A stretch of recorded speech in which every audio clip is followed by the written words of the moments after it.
He stands at the bedside, watching life slip away from someone he cannot save. The man lying there is not his son, not his brother. He is his servant.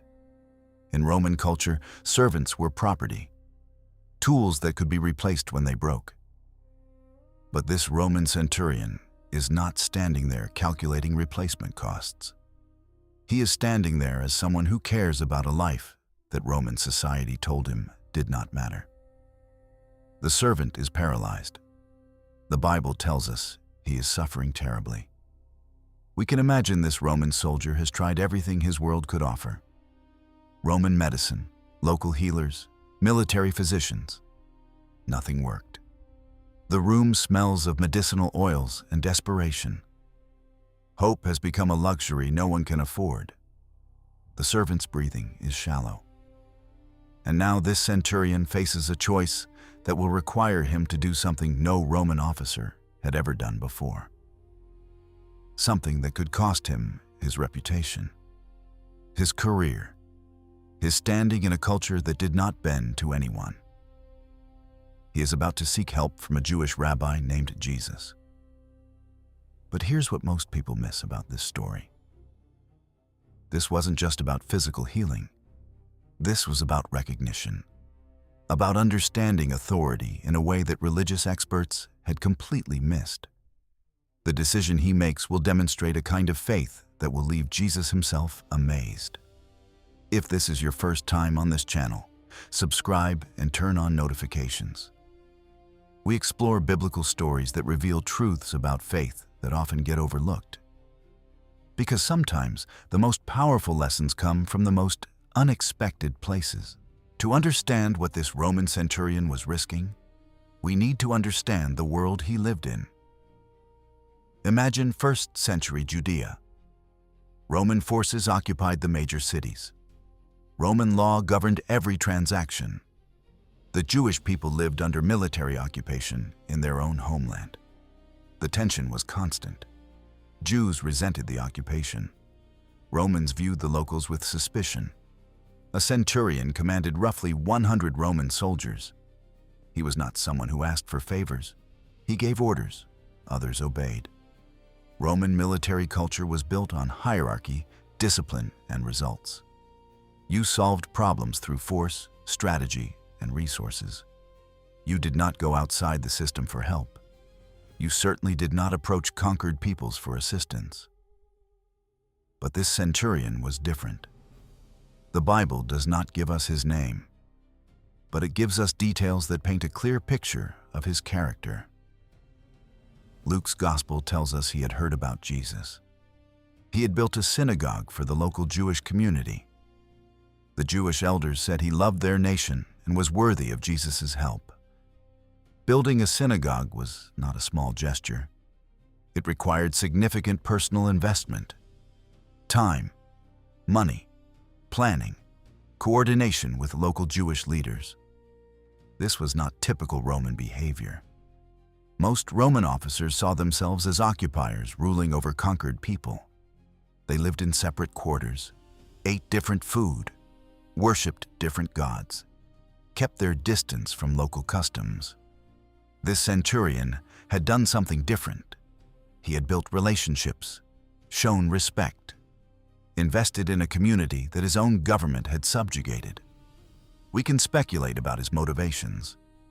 Perhaps he had served in this region long enough to appreciate Jewish culture. Perhaps he simply believed in treating people with dignity, regardless of their political status. The Bible doesn't tell us why he made these choices, but it shows us he did. And those choices had created something unusual. A Roman officer who was respected by the people his government occupied. But now he faced something his position could not fix. His authority could not command away. The servant he cared about was dying, and traditional Roman solutions had failed. The Bible does not tell us how long the centurion had known about Jesus. Presumably, he had heard the reports that traveled through Capernaum, a Jewish teacher who healed the sick, who spoke with authority that even religious leaders could not match, who drew crowds wherever he went. Stories would have reached the Roman garrison, Soldiers talk, local people talk. Word spreads when someone is doing things that seem impossible. Blind people seeing, lame people walking, diseases disappearing at a spoken command.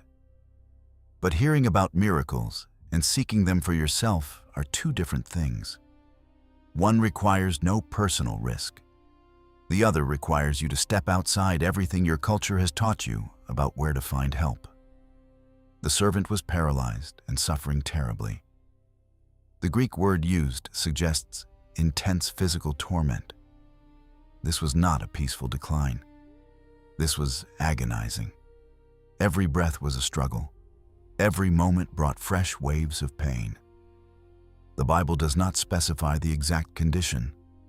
What it makes clear is that death was approaching and pain was constant. We can imagine the centurion watching this deterioration day after day. Perhaps he had known this servant for years. Perhaps the man had served faithfully, had shown loyalty, had become more than property in the centurion's eyes. In Roman culture, servants were replaceable. A centurion's practical response would be to let nature take its course and acquire another servant. The economic loss was manageable. The emotional attachment was considered weakness. But this centurion was not following the practical Roman response. And that decision reveals something about his character that goes deeper than cross-cultural respect. This was about love, about valuing a life that his world said did not matter, about being willing to risk his reputation for someone who could not repay the favor. Think about that for a moment. How many people in positions of power today would risk their careers for someone society considers dispensable? The decision to approach Jesus was not culturally neutral for a Roman centurion. Rome had conquered Judea through military force. Roman soldiers enforced Roman law. Roman officers represented Roman power. Seeking help from a Jewish rabbi could be seen as weakness, acknowledgement that Roman methods had failed. His fellow officers would question his judgment. His superiors might doubt his loyalty. The Jewish community might suspect manipulation. Everyone would be watching to see what happened next. But this centurion made that choice anyway. The Bible does not record his internal reasoning, but we can imagine he had reached the place where results mattered more than reputation, where love for his servant outweighed concerns about protocol, where compassion overruled cultural expectations. Luke's gospel gives us additional detail that shows how carefully the centurion approached this situation. He sent Jewish elders to Jesus first. He did not come himself immediately. This was strategic thinking. He understood that his presence as a Roman officer might create complications for Jesus with the Jewish authorities. He wanted to show respect by approaching through proper cultural channels. The elders came to Jesus and pleaded earnestly. They told Jesus this centurion was worthy of help because he loved the Jewish nation and had built their synagogue. That detail reveals something important. This was not a last-minute conversion or a desperate attempt to manipulate divine favor. This centurion had already shown genuine care for people his culture told him to dominate. The Jewish elders were willing to advocate for him. That speaks volumes about the relationships he had built. These were not people who would risk their own reputations for a Roman officer unless they had seen consistent evidence of his character. Matthew's gospel presents the encounter slightly differently than Luke's.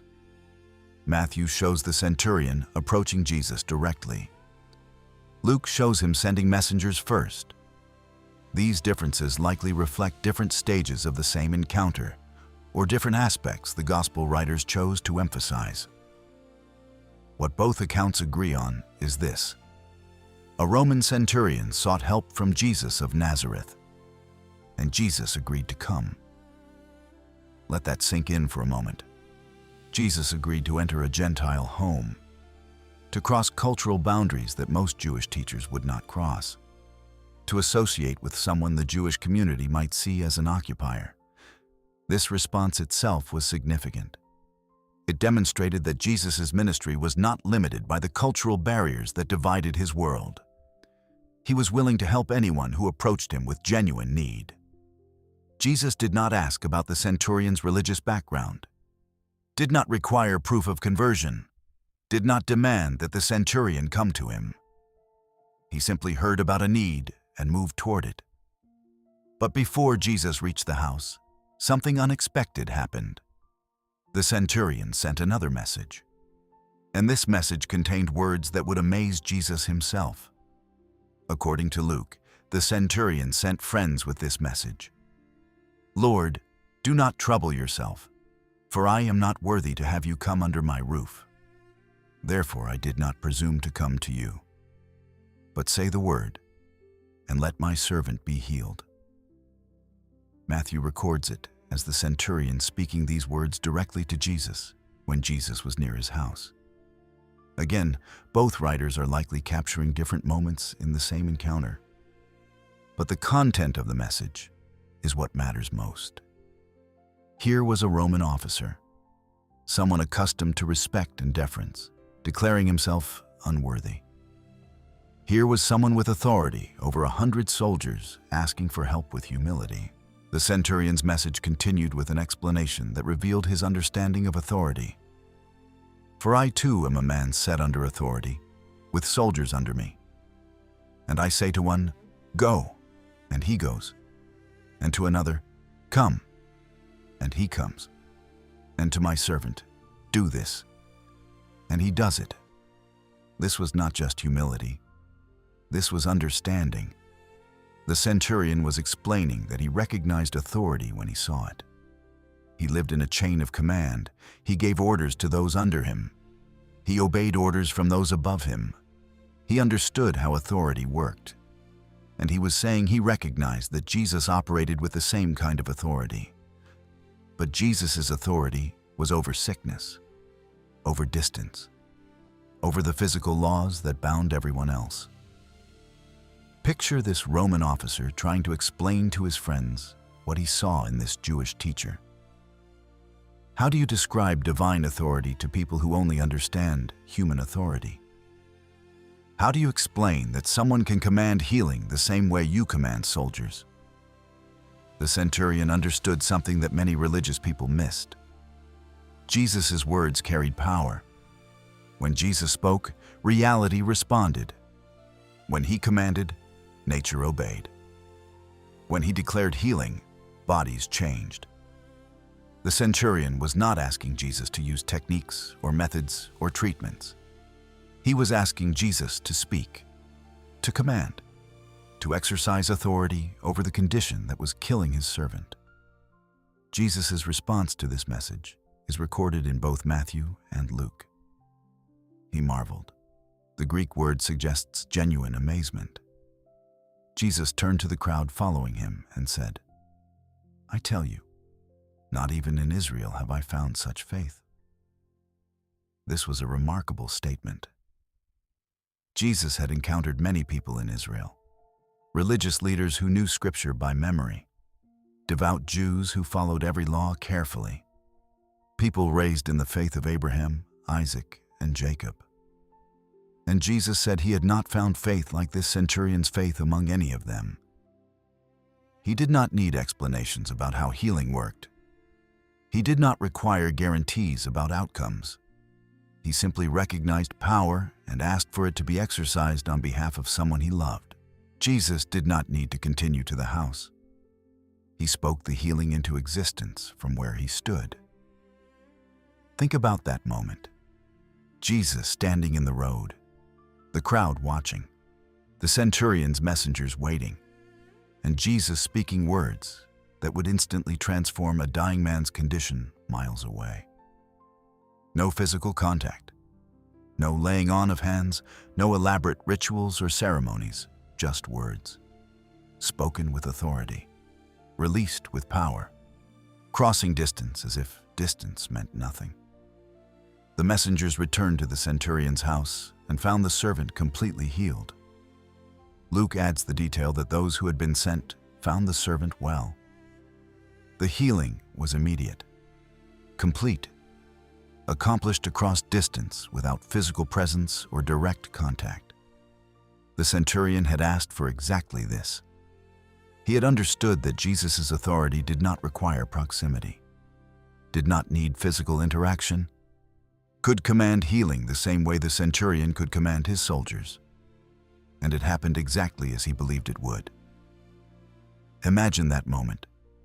The servant who had been paralyzed and suffering suddenly able to move. The pain gone, the weakness replaced with strength. The household that had been preparing for death suddenly celebrating recovery. And the centurion realizing that his faith in Jesus' authority had been completely validated, that his willingness to step outside cultural boundaries had been rewarded, that love had found a way when everything else had failed. The centurion recognized authority, not religious authority that came from position or training, not cultural authority that came from tradition or heritage. He recognized genuine authority over the physical world itself. This recognition came from someone outside the religious system, someone who had not been raised to expect miracles, someone whose culture had trained him to rely on military force and human solutions. Yet this outsider saw what many insiders had missed. Faith in this story is not measured by religious knowledge or cultural background. It is not measured by how many prayers you have memorized or how many religious services you have attended. It is measured by recognition of who Jesus actually is, and response based on that recognition.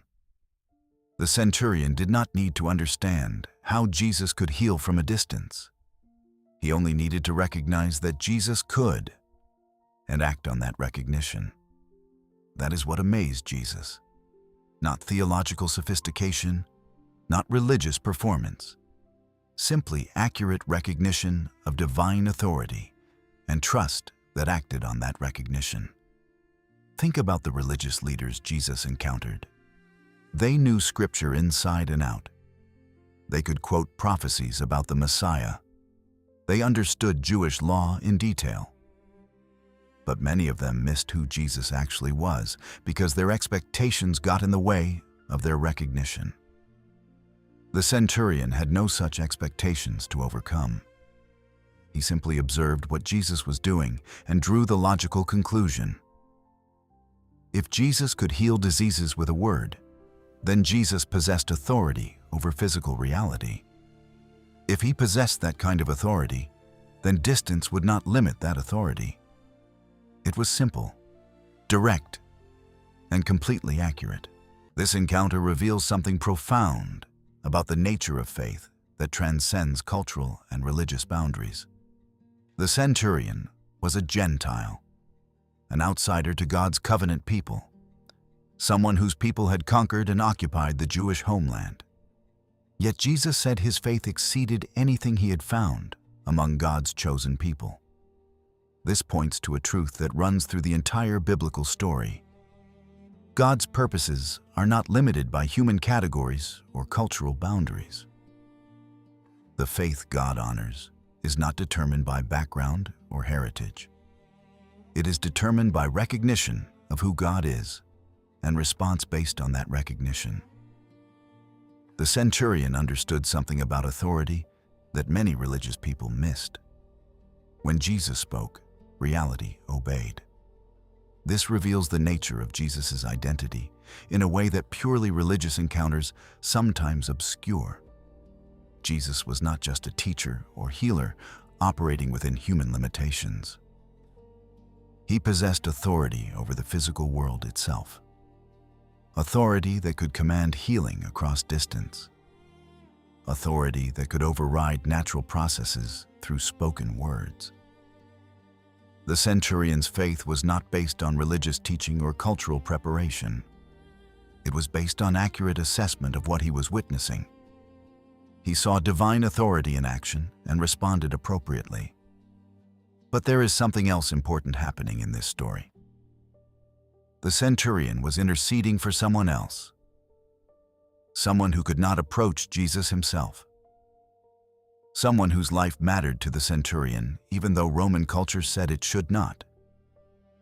This kind of intercession, prayer that crosses social boundaries to seek help for people who cannot help themselves, prayer that values lives others might overlook, that is prayer that gets God's attention. The centurion's request also demonstrates something crucial about love. Real love acts. It takes risks. It steps outside comfort zones. It refuses to accept that someone's suffering is inevitable just because society says their life does not matter. The encounter between Jesus and the centurion reveals layers of spiritual truth that continue to speak across centuries. At its deepest level, this story is about the universal accessibility of divine grace. The centurion represents everyone who comes to faith from outside the traditional religious system. He had no inherited claim on God's attention, no cultural preparation for encountering the divine, no religious education that taught him how to approach God properly. What he had was a crisis he could not solve, and recognition of authority that could solve it. This points to how salvation itself works, not through religious credentials or cultural advantages, not through earning the right to approach God, but through recognition of who Jesus is and trust in his ability to do what we cannot do for ourselves. The centurion's approach also demonstrates the nature of genuine humility before God. He did not claim to deserve Jesus' help. He did not argue that his good works toward the Jewish community entitled him to divine favor. He simply acknowledged his need and recognized Jesus' ability to meet that need. His understanding of authority reveals something crucial about how prayer works. Many people approach prayer as if they need to inform God about situations he might not know about, or persuade him to care about things he might not care about, or earn the right to make requests through good behavior. The centurion understood that prayer is not about informing or persuading or earning. It is about asking someone with authority to exercise that authority on behalf of people we care about. This changes everything about how we understand our relationship with God. We are not trying to get God's attention, we have it. We are not trying to make him care. He already cares. We are simply asking him to do what only he can do. The healing at a distance also points to something profound about God's presence and power. Physical location does not limit divine intervention. Distance does not diminish divine authority. The same God who spoke the universe into existence can speak healing into any situation from any location. This offers hope for anyone who feels separated from help, who faces crises in places where human resources are limited, who needs intervention in situations where traditional solutions are not available. The centurion's situation resonates with anyone who has faced a crisis beyond their ability to control or fix. Modern life offers us many sources of authority and expertise. Medical professionals, financial advisors, technical specialists, educational institutions, legal experts. We live in systems where we know who to call for different problems. But sometimes we reach the edge of what human expertise can provide. The diagnosis that has no treatment, the legal problem that has no solution, the financial crisis that exceeds every available resource, the relationship conflict that resists every attempt at resolution. That is where the centurion found himself. He had tried everything his world could offer. Roman medicine had failed. Military resources were useless. His authority as a centurion could command soldiers, but could not command healing. The choice he faced is one many people face today. Do we acknowledge the limits of human solutions? Are we willing to seek help from sources our culture might not validate? The centurion's response reveals a kind of humility that is often difficult for successful people. He was used to having answers, used to being in control, used to solving problems through established channels. but he was willing to step outside those channels when someone he cared about needed help he could not provide. His approach to Jesus also demonstrates something important about genuine respect across cultural differences. He did not demand that Jesus conform to Roman expectations or operate within Roman systems. He approached Jesus on Jesus' terms, through appropriate cultural intermediaries, with recognition of Jesus' authority rather than assertion of his own. In our modern context, this translates to acknowledging when we need help that goes beyond human capability, being willing to seek that help through prayer, approaching God with recognition of his authority rather than demands based on what we think we deserve. It also means being willing to intercede for others who cannot advocate for themselves. The centurion's primary concern was not his own needs, but the needs of someone under his care, someone whose life mattered to him, even though his culture said it should not matter. Think about the marginalized people in your community, the elderly in nursing homes, the homeless on street corners, the immigrants struggling with language barriers, the disabled who face daily obstacles. Who needs intercession from someone who recognizes what God can do? The centurion's faith amazed Jesus because it combined accurate recognition with appropriate response. The question this raises for us is personal and direct. What do we recognize about who Jesus is?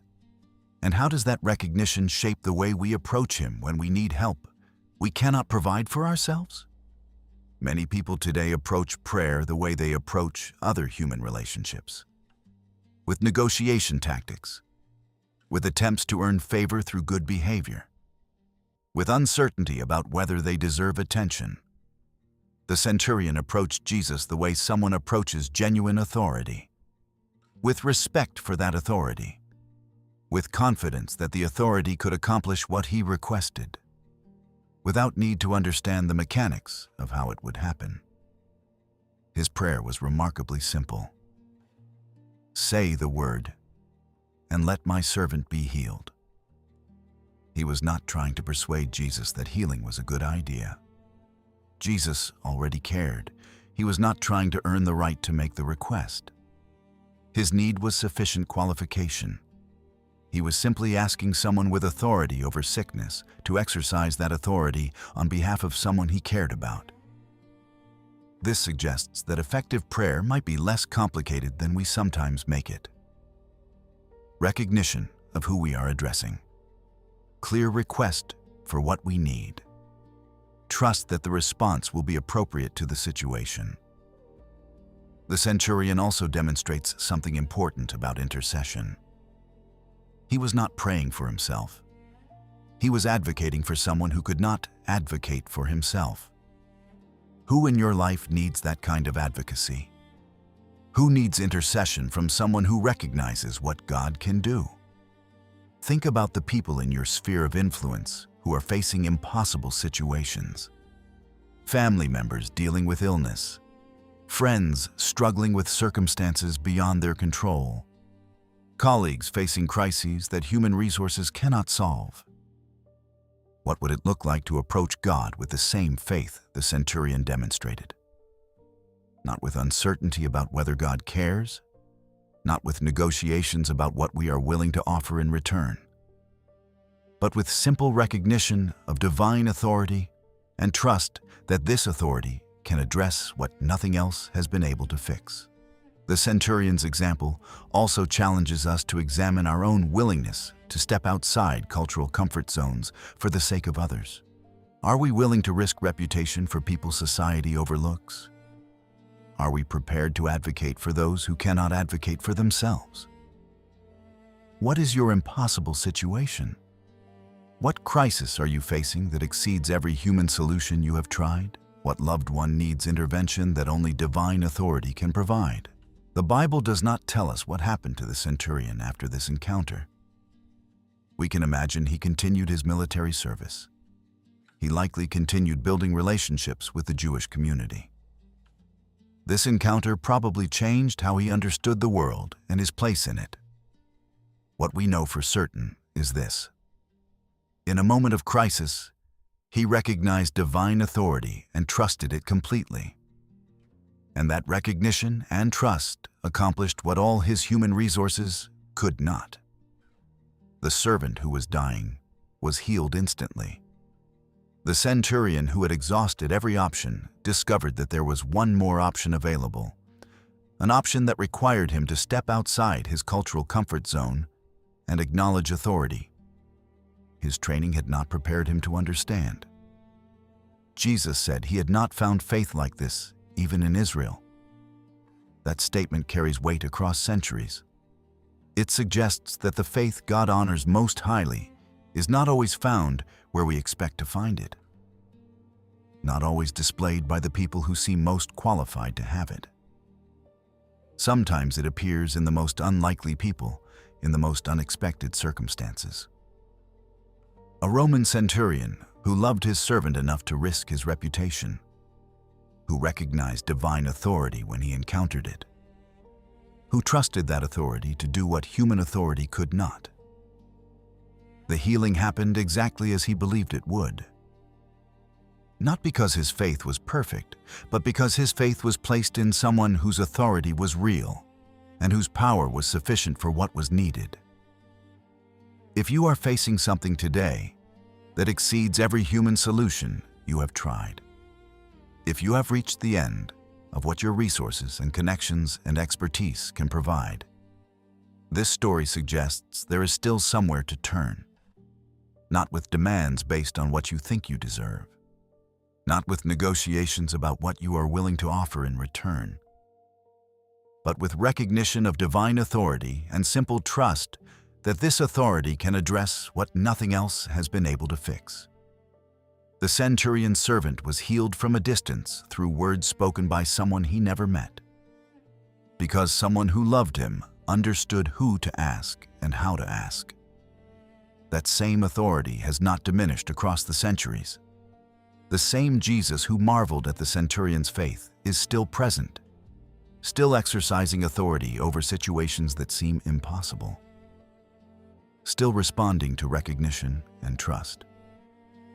Perhaps today is the day you stop trying to solve everything through human means and recognize there is divine authority available. Authority that can speak healing across any distance. Authority that can command solutions to problems that have no human answers. The centurion story is still being told because faith that amazes Jesus is still possible today. Faith that recognizes divine authority when it encounters it. Faith that trusts completely without needing to understand the mechanics. Faith that intercedes for others who cannot advocate for themselves. Maybe you are in a hospital room right now, watching someone you love slip away. Maybe you are facing a financial crisis that no advisor can solve.